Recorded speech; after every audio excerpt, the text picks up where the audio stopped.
I stepped out of the airport with a plastic bag in one hand and a suitcase in the other. No one is waiting. No one is watching. Just the sticky heat and the sound of tuk-tuks coughing in the distance. "You want to ride?" the guy asked. I shook my head and started walking. I didn't even know where I was going. I'd booked a rental off some website, didn't look at the reviews, didn't care. Just needed it to have a bed and a roof. That was all. The driver dropped me in front of a faded yellow building with vines creeping up one side. I handed him the cash and didn't even bother counting it. Inside, the room smelled like old smoke and damp clothes. The fan rattled like it had arthritis. I sat on the edge of the bed, pulled off my shoes and just stared. I could still hear my daughter's voice in that last voicemail. "Dad, just let us know you're okay." I hadn't replied. I wasn't okay. That was the whole point. The next morning, I wandered into the first cafe I saw. Small place, blue walls, wooden chairs too low for my knees. A young girl at the counter asked, "Coffee?" I nodded. She handed it over with a polite smile.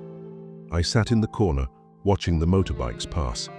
I didn't have a book, didn't check my phone, just sat.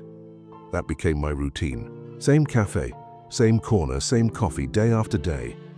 I wasn't sightseeing, I wasn't meeting people. I came to Thailand with no plans to live, only to disappear quietly with some dignity left. And oddly, no one seemed to notice me. That was the relief of it. I wasn't anybody's ex-husband, I wasn't anybody's father. I was just some old man with a tired face and a drink in front of him. A man at the table next to me tried to make small talk once. "Where are you from?" he asked. "Arizona," I said without looking up. He nodded. "Hot there too, huh?" I didn't answer. He got the message and left me alone. I didn't want a bond. I didn't want a travel buddy. I just wanted to sit still in a world that didn't know me. I had enough money to get by. Cashed out my pension, sold the house, emptied the rest into a Thai bank account. They say Chiang Mai's good for retirees. Good weather, cheap rent, friendly people. None of that mattered to me. I wasn't here to stretch my years. I was here to let them end quietly, maybe in my sleep. Some nights I drank Chang beer until my head swam. Other nights I just lay in the dark, listening to the geckos on the wall. No TV, no calls. I deleted my Facebook, left my phone on airplane mode. Sometimes I thought about writing letters to my kids and explaining, apologizing, but the words never came. What do you say when you're too ashamed to be a father anymore? Sorry for the silence. Sorry I didn't know how to stay. I tried once after the chemo. Send a photo of the scar. My son replied with a thumbs up. That was the end of that. In Chiang Mai, no one asked questions. They took your money, gave you a nod, and went on with their lives. It was perfect. I'd become a ghost with a pulse. One night, walking back from the 7-Eleven with a pack of cigarettes I didn't plan to smoke, I looked at the canal and thought, maybe I'll just walk into it. But I didn't. Not out of fear. Just effort. Dying takes more effort than people realize. You have to mean it. I didn't have the energy for anything anymore, not even ending it. So I kept going back to the cafe, same seat, same coffee, the same polite girl handing it to me without questions. No one touched me. No one needed me. I was invisible. And for the first time in my life, that felt right. There was peace in being no one. There was peace in not mattering. I told myself this was how it should be. Quiet, clean, and without drama. No tears, no funerals. Just one more foreigner who didn't make it home. I was halfway through my usual black coffee when she walked over with a different cup. "This is better for you," she said, placing the tea gently on my table. I looked at it, then at her. I didn't order tea. She just smiled and pointed at the cup. "You look tired today." I didn't say anything. She waited a moment, then walked away without pushing. The tea sat there for a while. I didn't touch it, but I didn't throw it out either. The next morning, same thing. She brought the tea over, set it down and said, "Try today." I raised an eyebrow. "Why tea?" Her answer was soft. "Too much coffee, too much thinking." That caught me off guard. I didn't respond, just stared at the steam curling off the cup. Something about her tone didn't feel like small talk. I sipped the tea. Jasmine, maybe. I don't know. Calmer. Then the bitter coffee I'd gotten used to. She noticed. Better, right? I gave a slight nod. It's all right, she laughed, short and light. One day you will say yes with a smile. I didn't know what to do with that. I wasn't there to smile. I didn't want to be someone people tried to fix, but she didn't seem like she was trying. She just kept showing up, day after day, tea instead of coffee. No pressure, no flirtation, just a presence, a gentle one. I started looking for her before I even walked in. She was always already there. One afternoon she asked, "You live close?" I hesitated. "Few blocks away." She nodded. "Alone?" That one hung in the air. "Yeah." She didn't pry. Just said, "It's quiet here. Good for thinking." I stared at her for a moment. "What makes you think I want to think?" Her eyes met mine. "Then good for forgetting." That hit something in me I didn't know was still alive. I looked down at my cup and mumbled, "Maybe you're right." She didn't press, just walked away. No comment, no smirk. That was the strangest part. She didn't treat me like a foreigner, to entertain or a wallet to charm. She treated me like a person, and it threw me off. A few days later I stayed longer than usual. She came by and sat on the chair across from me. Not asked, just sat. "You always wear the same shirt," she said. I chuckled. "It's clean," she smiled. I didn't say dirty, I say the same. I sipped my tea. Routine's easier than change. She tilted her head. "Is that why you come here every day?" I looked around. "Because it's quiet. Because no one bothers me." She leaned in slightly. "But I bother you?" I shook my head. "No, that's the strange part." She grinned. "Then maybe you stay because someone sees you now." I didn't know how to answer that. Later. That week I skipped a day. Felt sick, didn't sleep. When I returned, she looked up and smiled. "You are alive." I smiled back reluctantly. "Just barely." She poured the tea without asking. "See? You miss me." I laughed, then caught myself. It felt foreign. My own laugh. She raised an eyebrow. "That was nice. Keep that one." I studied her. Not young, not a girl. She had lines near her eyes, a quiet steadiness. Maybe 30, maybe a little older. She wasn't wearing makeup, she didn't flirt. She didn't lean forward or toss her hair like some girls I'd seen downtown. She just was. A calm place, in a loud world. One evening it was raining and the power flickered in the cafe. I was the only customer. She brought out 2 cups, sat across from me. "Why Thailand?" she asked. I looked at the rain. "Because I didn't want to be in Arizona anymore." She waited. I kept going. "Divorced. Twice. Kids don't call. Doctor said the cancer is in remission, but I don't trust it. I didn't come here to start fresh. I came here to disappear quietly." Her eyes didn't widen, she didn't gasp. Just nodded slowly. "You choose soft place to disappear." I looked at her. "And you? Why are you here?" She smiled, almost sad. "I never leave." I waited, but she didn't explain. I didn't ask. There was something peaceful about letting things rest. I started walking slower on the way to the cafe each morning, started noticing the jasmine hanging from balconies, the old man who fed the pigeons near the temple. I hadn't noticed them before. Didn't care, but now I did. Or maybe I was just noticing that I noticed. She changed something. Not with a grand gesture, not with a kiss or a question, just with tea and silence. And the quiet kind of seeing that doesn't demand anything in return. I wasn't sure if I was curious about her or about who I was becoming when she was around. Maybe both. Maybe that's what scared me. She slid into the chair across from me without asking, just sat down, calm as ever, like she belonged there. "Why do you always sit alone?" I kept my eyes on the tea, trying to act casual. "Habit," I said. She didn't buy it. "You don't talk to anyone." I gave a half smile. "I'll talk to you." She tilted her head. "You don't say much." I took a sip, trying to stall. Words get expensive after a certain age. She smiled but didn't move. What did you do before you came here? I shrugged. Nothing interesting. She waited. I sighed. All right. Real estate. In Arizona. I sold homes, big ones, empty ones, that kind of thing. She raised an eyebrow. Why do you leave? I hesitated. Because I was tired of lying for a living. She nodded like that made sense. And family? I looked away. Divorced.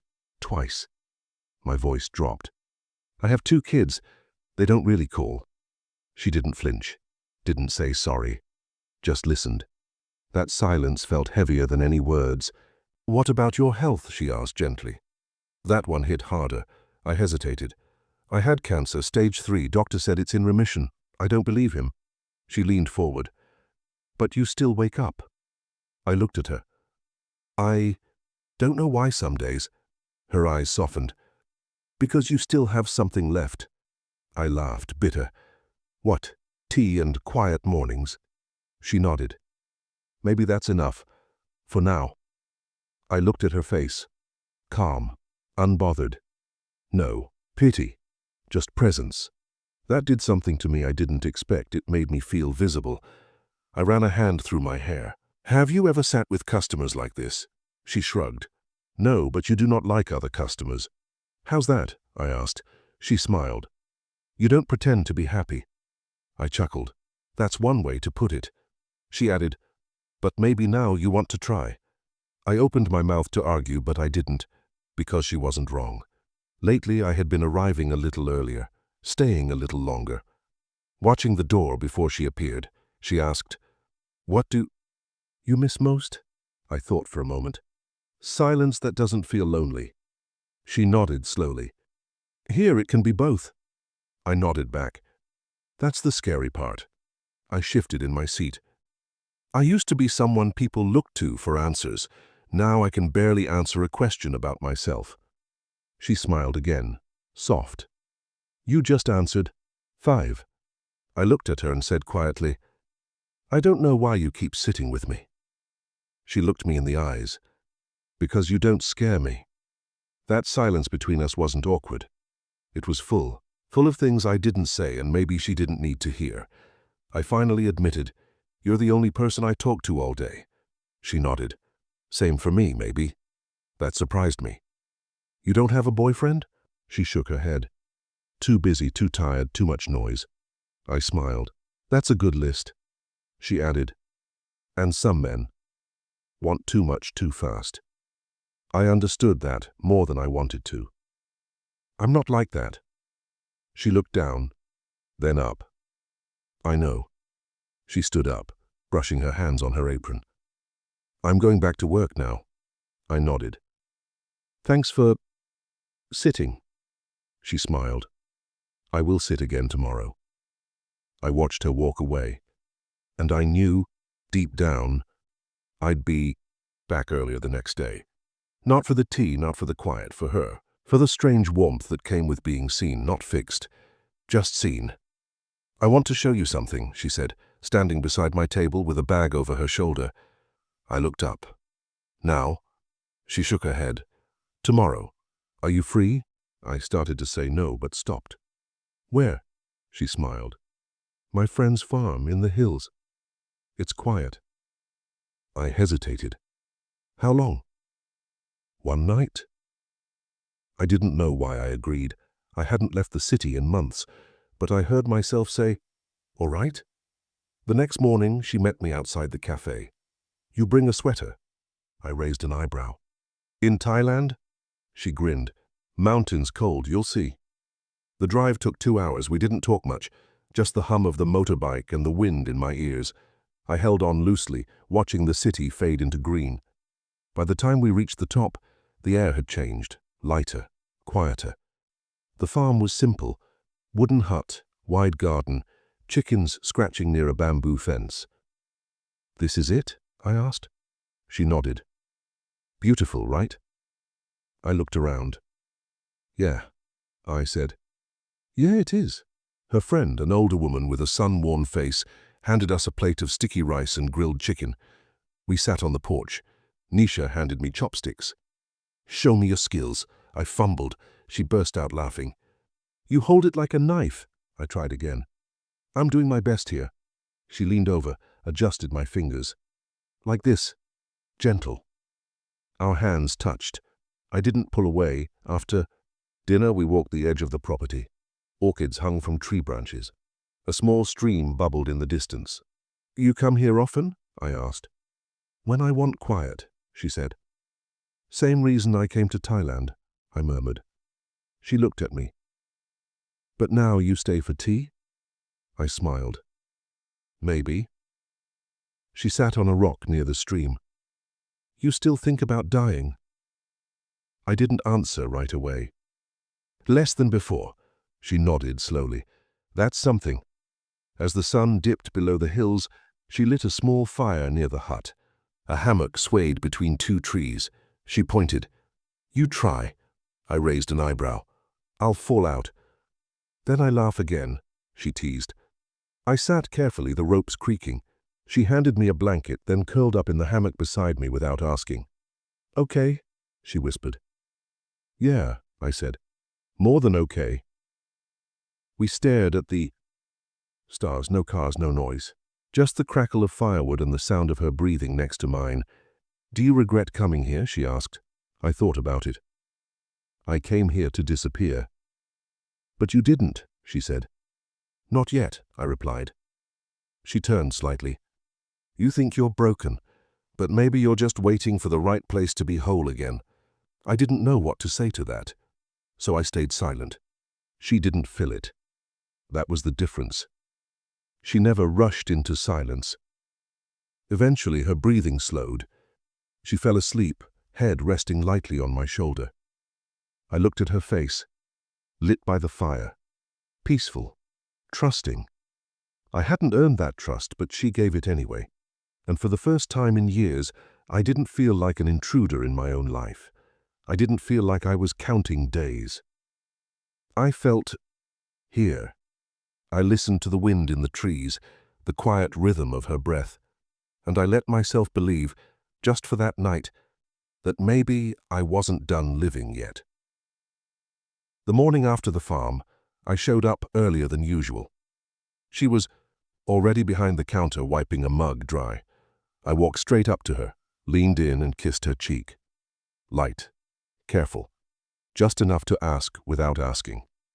She didn't move, didn't pull away, just looked at me and said, Good morning. I smiled. Morning.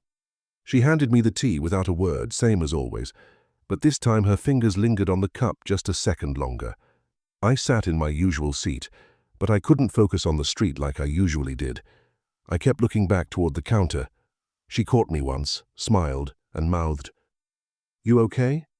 I nodded. I wasn't sure if I was lying. Later that evening, we sat out back behind the café. Plastic chairs, string lights, quiet. She passed me a small bowl of mango and sticky rice. Do you like sweets? I shrugged. Depends on the day. She took a bite. Today is a good day. I looked at her. Why? You smiled this morning, she said. First time it reached your eyes. I thought for a moment. I don't even remember doing it. She set her spoon down. That's how you... No, it's real. We sat for a while without talking. I could hear a scooter engine in the distance, a dog barking down the alley. Tell me something you don't tell people, she said. I blinked. You first. She nodded. My father died when I was 13. Heart attack, at home.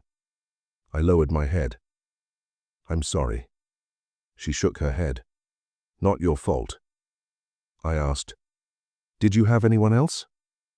My mother worked nights. My brothers were boys. I was alone. She looked at me.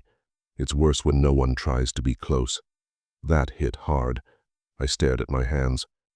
I didn't try either. With who? She asked. Everyone, I said. My kids, my ex-wives, my friends, I pulled away before they even had the chance. She watched me quietly. Why? I exhaled. Because I thought I was protecting them. Or maybe protecting myself. I told myself they'd leave anyway, so I left first. She nodded slowly. Then maybe now... Stay. I looked at her. Stay where? Here. Present. With people who stay too. My voice cracked. I'm not used to it, she leaned in. Maybe it's time to be. I told her I had written a goodbye letter months ago. Typed it out, saved it to a folder called If Found, just in case. Her eyes widened. Did you send it? No, I said. But I read it every week, like a ritual, to remind myself no one was waiting. And now? She whispered. I looked at her. Now. I don't think I need it. She reached across and touched my arm. Then, delete it. Back at my apartment, I sat on the edge of the bed, opened my old laptop and found the file. Dear whoever finds this, it began. I stared at the blinking cursor, then hit delete. The screen went blank. It felt like a funeral. But it also felt like a door opening. For the first time in years, I wasn't planning how to leave. I was wondering what tomorrow might feel like. Not because I had to survive it, but because maybe I wanted to. Maybe I wasn't broken, just tired. And maybe tired people can still rest and wake up and try again. The rain came down so hard it drowned out the street sounds. I was halfway through folding laundry when my phone buzzed. Her name popped up. Flood, she wrote. My street is a river. Can I stay? I froze, not because I didn't want her there, but because I wasn't ready. I hadn't shared space with anyone in years, not since before the diagnosis, not since before I started disappearing on purpose. My fingers hovered over the screen. Then I typed, yes, of course. She showed up 20 minutes later, soaked flip-flops in one hand, a plastic bag in the other. I bring noodles, she said, stepping inside, and blanket. I don't snore. I gave a nervous laugh. Can't be worse than me. She walked in like she'd been there before. Not nosy, just comfortable. Set the food on the table, kicked off her shoes and looked around. You live simple, she said. I live alone, I replied. Not the same thing, she said. I watched her unpack the noodles. She handed me a bowl. Spicy okay? I nodded. I'll survive. We ate in silence at first. The only sound was the storm against the windows. Finally, I said, I didn't think I'd ever let someone in here. She looked at me. But you did, I shrugged. You asked. She smiled. No. You said yes. Later, we sat on the floor, backs against the couch, our legs stretched out. She draped her blanket over both of us without asking. I stared, ahead. I never told you why I came here, I said. She waited. I took a breath. Last year, the doctors found something in my chest. They cut it out, said I was lucky. She didn't interrupt. But after that, I just stopped caring. I quit my job, sold my house, didn't tell anyone where I was going. I turned to her. I didn't want to be around people who'd feel sorry for me. She touched my wrist gently. I don't feel sorry. I nodded. I know. That's why I let you in. She rested her head on my shoulder. I held still. My chest tightened in a way that wasn't fear, but wasn't peace either. Do you ever feel like you're waiting for the ground to fall again? I asked. She whispered, all the time. We sat like that for a while. The storm started to calm. I stared at the wall, thinking about how natural it felt to have someone here. No pressure, no expectation, just presence. She shifted slightly. You okay? I swallowed. I think so. She smiled into my shoulder. You don't have to be sure. When it got late, I pointed to the bed. You can take it. I'll sleep out here, she frowned. I slept on the floor before, not new. Still, I said, I want you to be comfortable. She stood, grabbed her blanket, and laid it out on the floor next to the couch. Then, we both sleep here. I hesitated. You don't have to. I want to, she said. That word, want, it sat heavy in my chest. I wasn't used to someone wanting to be near me without a reason. No transaction, no obligation. We laid side by side, a few feet apart, staring at the ceiling. Do you miss home? She asked. I thought about it. Not really. I miss who I was before I left, but that person's gone. She turned her head. Not gone. Sleeping. I turned too. You think he'll wake up? She smiled. Maybe he already has. I watched her. Close her eyes, her breathing slow and even. I didn't sleep much that night. Not because I was scared, but because something in me had shifted. Quietly, without warning. I didn't feel alone anymore. I felt held. Not by her body, by her being. And I didn't want morning to come. We'd fallen into a rhythm, the kind I hadn't known I missed. She'd bring me tea, I'd bring her breakfast from the street vendor down the road. We'd sit in the quiet corner of the cafe before the lunch crowd came. No plans, no expectations, just stillness and conversation. You always eat too fast, she said one morning, poking the corner of my plate with her spoon. I wiped my mouth. I was raised with 3 brothers. If you didn't eat fast, you didn't eat, she laughed. So now you race no one. I smiled. Habit's hard to kill. She leaned forward, but not impossible. I wanted to say something else, something meaningful, but I didn't. Want to ruin the softness of the moment. She could do that, pull things out of me without asking, then leave them there without pushing. That afternoon, we walked the long way around the moat, past the old stone walls and the stray cats stretched out in the sun. You like this place? She asked. Chiang Mai? I nodded. It's the first place I've felt invisible in a good way. She didn't respond right away. Then she said, You're not invisible to me. I stopped walking. That's what scares me. She turned, her eyebrows pulling slightly. Why? I looked down. Because if you see me, then I have something to lose again. She stepped closer. Or something to keep. I stared at her, unsure whether to hold on or pull back. Outside the cafe the next morning, she wiped, her hands on her apron, stepped into the sun, and stood quietly beside me. You always wait for me here now, she said. I don't even pretend it's for the tea anymore, I replied. She laughed softly. Good, because I know it's terrible. I chuckled. It's grown on me. We stood there for a while, just watching people pass. Then, without warning, she looked at me, eyes calm, lips pressed in thought, and leaned in. Her kiss was soft, not rushed, not hungry, just warm, still full of quiet things that didn't need words. I didn't move. I didn't breathe. I just let it happen. And for the first time in years, I felt something loosen in my chest, like an old knot finally giving way. When she pulled back, I searched her face. What was that for? I whispered. She looked at me. Because I wanted to. I nodded slowly. I haven't been kissed in a long time. I know, she said. That's why I was gentle. We didn't speak for a minute. Then I reached for her hand. She let me take it. Our fingers laced without thought like they'd been waiting. We walked back to her place in silence, hand in hand. People glanced. A few whispered. I didn't care. For once, I didn't shrink from the world. I met it. Later that evening, we sat on my balcony with 2 cheap cups of wine and a bowl of fruit. She insisted on cutting herself. You used to think about dying, she said quietly. I nodded. I still do sometimes. But now? She asked. I looked at her. Now I think about tomorrow, too.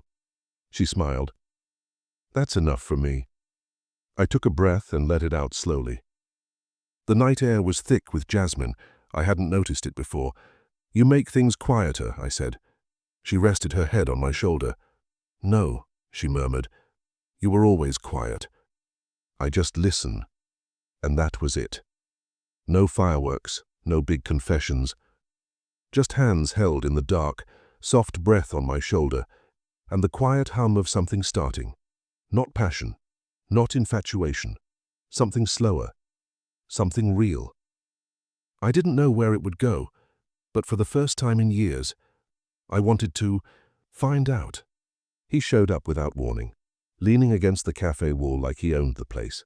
Tall, maybe early 20s, crisp haircut, fake gold chain, and eyes that scanned me like I was furniture. That's your brother? I asked Nisha. She nodded. Just came from Bangkok. He wants to see the city. I forced a smile. Nice to meet you. He stepped forward, grinned. She told me about you, he said in English, with a thicker accent but clear enough. You are good to her. I shrugged. She's good to me. He leaned in, voice lower. She works hard, you know. Help everyone, never ask for anything. I stayed silent. Just saying, he continued. Some men, they take care of women like her. Show respect. I looked him dead in the eyes. Are you asking me to pay her? He laughed. No, just saying, if someone loves her, they help her. I stepped back. That's between me and her. He nodded, smirking. Of course, just family looks after family. Nisha appeared beside us. Everything okay? I smiled too quickly. Yeah, fine. She looked between us. Are we going to eat now? I nodded, but something shifted. The meal felt quieter. Her brother joked too loudly. Nisha barely touched her food. I kept waiting for her to bring it up and what he said, but she didn't. Later, walking her home, I asked, Does he do that often? Talk to the men in your life. She frowned. He just protects me. That's all. I stopped walking. Protect you from what? She avoided my eyes. From being used. I exhaled. Is that what this feels like to him? She didn't answer. Nisha, I said, you would tell me if you needed help, right? She looked at me, finally. I don't want your money. The next morning I came by the cafe early. She wasn't there yet. Her brother was sitting inside sipping something cold. I walked past him, took a seat. He stood, walked over, leaned on the chair next to me. She cried last night, he said. I didn't respond. You make her feel small. That's not good, old man. My jaw clenched. I didn't say anything cruel. He nodded. But you think it's cruel. She feels it. I turned to him. Let me be clear. If she needs something, she can ask. I don't do business with middlemen. He grinned again. Maybe you haven't seen it yet, but she is worth more than you think. That afternoon I stopped by her apartment. Door was unlocked. I knocked once, then stepped inside. Nisha? She came out of the kitchen, phone in hand. I thought you worked today. I looked at her. I wanted to talk. She put the phone down quickly. About what? About yesterday. About your brother. She crossed her arms. He is proud, sometimes stupid, but not bad. He's not the problem, I said. It's what he said, how he said it. Like I'm just here to sponsor you. Her face hardened. Did I ask for money? No, I said. But you didn't stop him either. She shook her head. You think I sent him? Do you think this is a plan? I hesitated. I don't know what to think. She stepped closer. Then asked me. Not him. Not your fear. Your... That night I sat on my balcony staring at my phone. I thought about how she hung up that call the moment I walked in. I thought about the envelope of cash I saw on her table the week before. I tried to piece it together.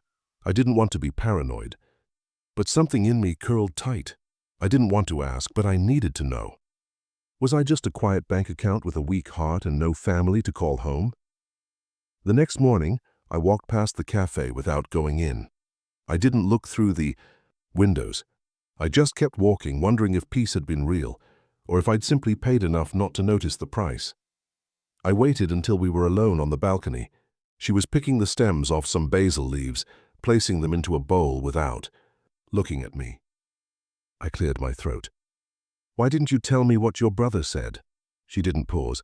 Because he says stupid things all the time. I sat down across from her. He wasn't subtle, Nisha. He wanted money. From me. She looked. Faz, and you think I sent him? I shook my head. No, but I think you knew what he was doing. She dropped the basil. So what? I know my brother is proud and loud. That mean I agree? My voice softened. It means you could have told me. We talk about everything else. Her jaw tightened. Not everything. You still don't tell. Me when you wake up scared. Or when you feel sick, or when you disappear into your head for a whole day. I stared at her. That's different. No, she said, standing. It's the same. You want me to tell you everything, but you don't trust me enough to sit in silence without judging. I stood too. I'm not judging, I'm scared. You don't see it. She crossed her arms. Scared of what? That I'll take your money? That I'm like some girl in a bar? I winced. I didn't say that. But you thought about it, she said. And that's worse. The air between us went still. You think I use you? She asked, eyes narrowing. Is that why you bring food every morning? Is that why you kiss me soft like I might break? I opened my mouth, but nothing came out. If you don't trust me, she said, voice cracking, then go. I blinked.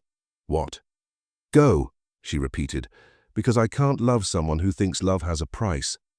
My chest tightened. Nisha, no, she said, backing away. No explanations. You believe me or you don't. I sank. Back into the chair, staring at the floor. She picked up the basil again, hands trembling now. I watched her for what felt like hours. No one said anything. The city buzzed below us like it always did, uncaring. I finally whispered, I want to believe in you.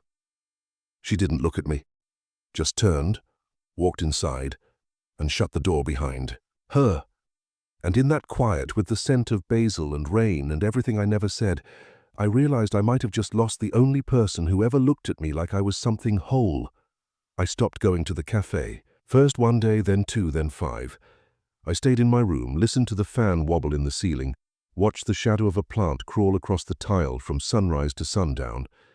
I kept thinking about that moment on the balcony, the way she turned, and walked inside like she was closing a door I didn't know I'd opened. I kept hearing her voice, then go. I didn't pack. I didn't eat much, I just sat like a man waiting for his sentence to be read. Every time I reached for my phone, I stopped myself. What would I say? That I was sorry. That I didn't trust her, but I wanted to. That I still couldn't tell the difference between fear and intuition. On the third morning, I walked to the 7-Eleven and saw a couple holding hands outside. The woman smiled as she reached up to fix his collar. I had to look away. By the 5th day, I'd started sleeping on the couch again. The bed felt too large, too cold. I was brushing my teeth when I heard it, just a soft clink. I opened the door. On the floor sat a small metal thermos, still warm, no note, just tea. My chest tightened. I didn't move for a full minute. I stared at it like it might vanish if I blinked. I picked it up, brought it inside, sat at the table, and poured it into my chipped ceramic mug. Same scent, same steam, same care. I held it close and took a sip. She hadn't left me. Not fully. Not yet. That afternoon I walked back to the cafe. My legs felt heavy, like each step was pushing through wet sand. I stood across the street for a long while, staring through the front window. She was there, wiping down a table, back turned. No one else was inside. I crossed the road, stepped through the door. The little bell rang. She looked up. Our eyes met. She didn't smile. She didn't frown. She just looked tired, like someone who had waited long enough. I walked up slowly. Hi, I said. She turned back to the table. Still here? My throat caught. Yeah, I whispered. Still here.